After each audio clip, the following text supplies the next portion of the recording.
I want to tell you about my favorite way to journal because it's one way of journaling that has taught me so much about myself. Essentially, what you do is at the end of every single day, just before you go to bed, or just as you've kind of completed the main activities for the day, you write one sentence about the day, and that's it.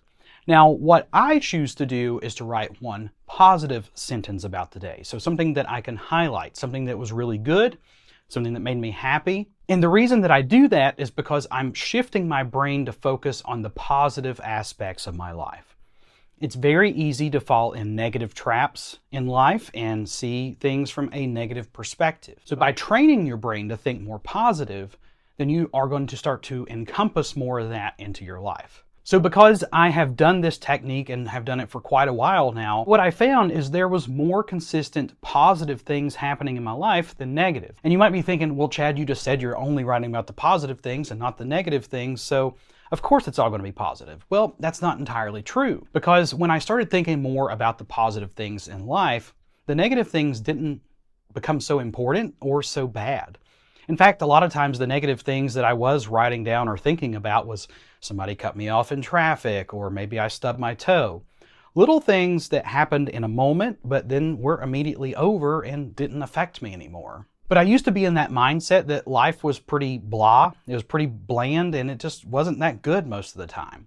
But as I started writing down these highlights of things that made me happy or I accomplished during my day, I realized just the opposite's true, that life is pretty great when you look at it through that perspective and realize that a ton of good things happen. Now, of course, you might be thinking to yourself, well, I live a pretty boring life and, I'm not going to be able to write down a bunch of highlights. Well, that's what I thought too. But these highlights don't have to be high-level things like I graduated college or I got a new job. They can be smaller things, such as I had a really good karate practice, or I actually sat down and spent time reading today. I checked a bunch of things off my list. I was able to go get groceries and not have a major anxiety breakdown. There's lots of good things that can be small or big. So as you do this more often, you start to learn those things. And what's really neat is you can go back and look at all the things that you've accomplished over time. So when I do my end of the year reflection, I'm going to go back and look at these different days and months and kind of get an idea of the things that I've done. So at the end of the year, I can put, I saw the Deftones for the first time ever. I graduated marketing college. I got a new job.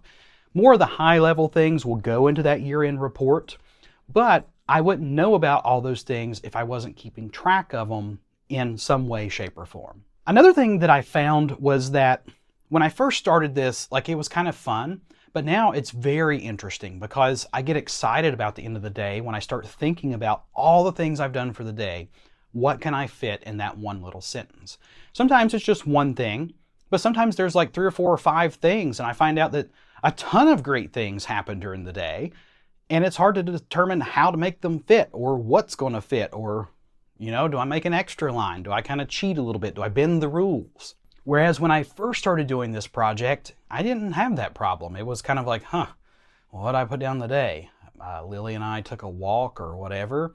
And then I find that some of the things that originally I saw as small little wins became a part of my routines. It was like I started replacing that negative stuff with more positive things. So I started going on more walks with my dog. I started spending more time reading a book. I started doing this or that because as I would do my nightly reflections and I saw that these things were manageable and that I actually could do them, I just started adding them as a part of my routine without even knowing that I was doing that. I mean, the great thing about this process is it doesn't take a long time to have a positive reflection. You can spend literally 1 to 2 minutes each night just kind of thinking about those highlights and writing them down. So if you've ever thought that journaling takes too much time or it's not something that you're going to be able to pick up or you're just not going to enjoy doing, giving this type of journaling a try. Because it doesn't take a lot of your time, it doesn't take a lot of effort, but the impacts and the rewards that you can get from this are very powerful. And you can look back through every single month, every single day that you've done this and see everything you've done for the entire year. And that's pretty cool. I mean, to have that bird's eye perspective, if you want it, there it is. If there's ever a time you can't remember, and who knows, maybe there's going to be a day that you need an alibi, and you go back and say, well, it looks like on this day I did karate and I worked all day and I hung out with my dog. So just try a highlight of the day. I promise you it's going to change a lot of perspectives you have on a lot of different things. But no matter where you are in your journey, I wish you the best. Enjoy the journey as you travel it along. And as always, be sure to create something new today.